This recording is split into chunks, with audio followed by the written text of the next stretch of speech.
Today we need to finalize the designs for our events China service that we're trying to develop with Richard. We had a few meetings about this already, so we have to make the right decision. Hi Thomas, Richard. hi Hello, Alice, hello. how are you? This is Michael. Pleased to meet you, Tom. Michael's the How are you? director of the factory. Right, Thomas, I think this is a teapot you've chosen, isn't it? It is. Right. Yeah, I just really love the shape. I think it's beautiful. I think there are little details in there. It's also the movement and the proportions. Still happy. We don't have to change this again. Fabulous.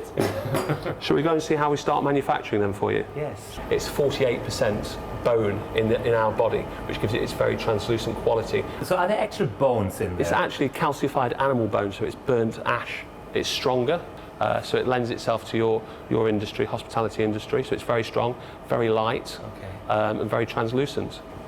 Just as you say, is when you hold up the plates to the light, you can Yeah, actually you see will. that The better translucency. china, you will see it's more translucent. Well, you sometimes see people do this, hold the plate against the light and they admire. They're having a look to see the quality of the product.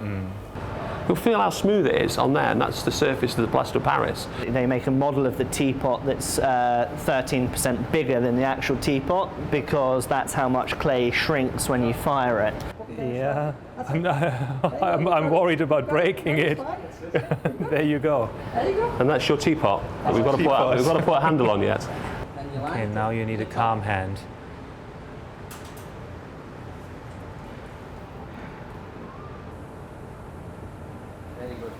Good. Just make sure it's in the centre. Let the top look at it flat on. Tilt it towards you. Okay. Is it in the centre? I think so. That's very good, yeah. That's excellent. Very good. And that's how we make teapots. So what you've got there is you've got your C mark, which is the handle.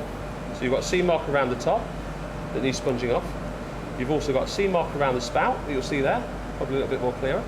And what Tina's going to do is she's going to fettle it with a knife and then sponge over it to tidy it all up. The gold on the edges and around the spout of the teapot, that's all hand painted. That's hand painted. Very high gold content for the banqueting because actually the more gold there is, the more durable the product is. So when gold is involved, it's hand painted. It's not No, you printed. can screen print with gold You can as well. screen Yeah. print, okay.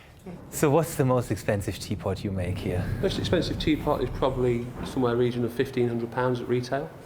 But we do some beautiful vases that can go into several thousands of pounds. This is for a private collector. You were talking about hand painted before.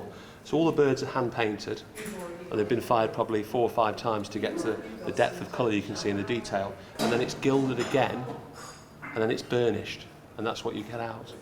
Amazing. So what is this? This is called a bow pot. I'm not going to touch it, but...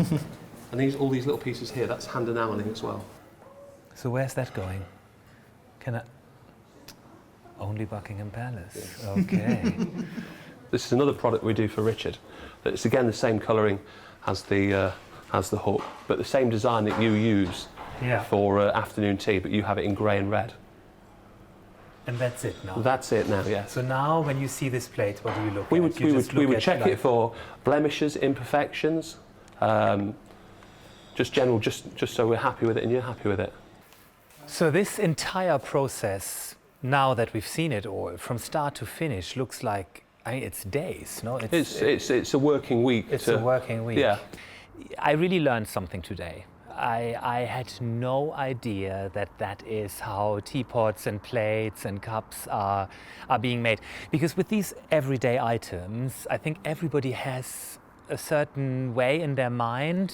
Like, of course, there's clay involved and some sort of oven burning china, but the detail and these dozens of steps, and I didn't quite expect it so made by hand and so many people involved. I don't know what I imagined, probably more robots or machines moving things around. So I really think it was very enriching today. And it also made me feel that we made the right decision going with Richard's company and design, because that's obviously also the quality and the detail that we are looking for in everything we do every day ourselves. And if we can reflect that thinking in our choices of partners, then that makes me very happy to see that that's actually true.